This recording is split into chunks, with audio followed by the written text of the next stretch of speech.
कुनै दिन निनौरो अनिवार्य देख्नुभयो, कुनै दिन आवाज घटेको देख्नुभयो, कुनै दिन निराश भएको देख्नुभयो, कुनै दिन थाकेको, कुनै दिन लडेको, कुनै दिन सुतेको, कुनै दिन झुकेको देख्नुभयो?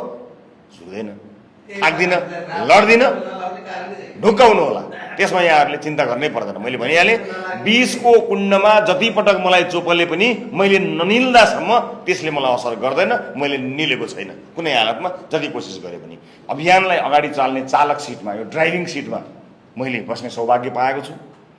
मलाई गन्तव्य थाहा छ, मलाई कहाँ लिएर जाने हो भन्ने कुरा थाहा छ। तपाईँले विश्वास गर्नुपर्छ। केही समयका लागि म ड्राइभिङ सिटमा बसेको छु, चालकका रूपमा तपाईँले विश्वास गर्नुभएको छ। सानोमाया तामाङ, भरतपुर 25। मेरो समस्या त यो घुँडा दुख्ने थियो। म वैदिकमा गएर अनि चेकअप गरेर औषधि चलाइदिनु भयो, राम्रो हुँदै गयो, अहिले राम्रो छ। मैले गाडीको कन्डिसन ठिक राखेको छु, रोडको कन्डिसन मेरो बसमा छैन, तर म होसियारीका साथ दिमाग लगाएर स्वस्थ मन, स्वस्थ मस्तिष्क, स्वस्थ शरीर बोकेर म यो गाडीलाई, रासोपा रूपी यो गाडीलाई, सुशासन रूपी, परिवर्तन रूपी यो गाडीलाई लिएर अगाडि जानका लागि तयार भएर राखेको छु। मैले इन्धन यथेष्ट राखेको छु गन्तव्य पुग्नका लागि, गाडीको कन्डिसन यथेष्ट राखेको छु, रोडका बारेमा म सचेत छु। बाटो सजिलो छैन, घुम्ती आउँछ, मोड आउँछ, खाल्डा आउँछन्, ढुङ्गा खस्छन्, सचेत भएर म गाडी हाँक्नका लागि गएको छु। घुम्ती र मोडमा को झर्छ, को ओर्लन्छ म हेर्दिनँ, म भ्याउँदिनँ। म गन्तव्यमा पुग्नका लागि लागेको छु। को ओर्लियो, को झऱ्यो, यो यात्रामा यात्रीहरू को आए, को गए। अहिले संस्थापक सभापतिका रूपमा मलाई त्यति चासोको विषय होइन। बसुन् सबै साथीहरू, अन्त्यसम्म मेरो त्यो कोसिस हो। किनकि त्यो सपना संस्थापक सभापतिले देखेको सपना अलि बेग्लै हुन्छ।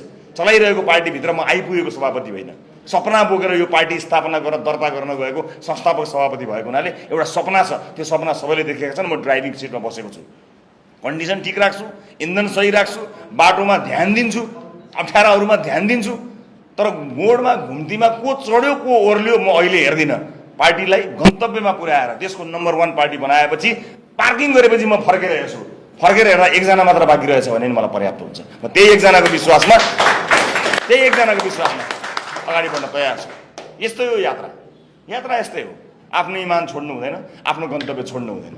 आरोप लगाउने, गाली गर्ने, आक्षेप लाउने, मलाई गाली गरेर बाँकी को छ र? अब आफन्त भन्नुहोस्, पराई भन्नुहोस्, मित्र भन्नुहोस्, दुश्मन भन्नुहोस्, को बाँकी छ र?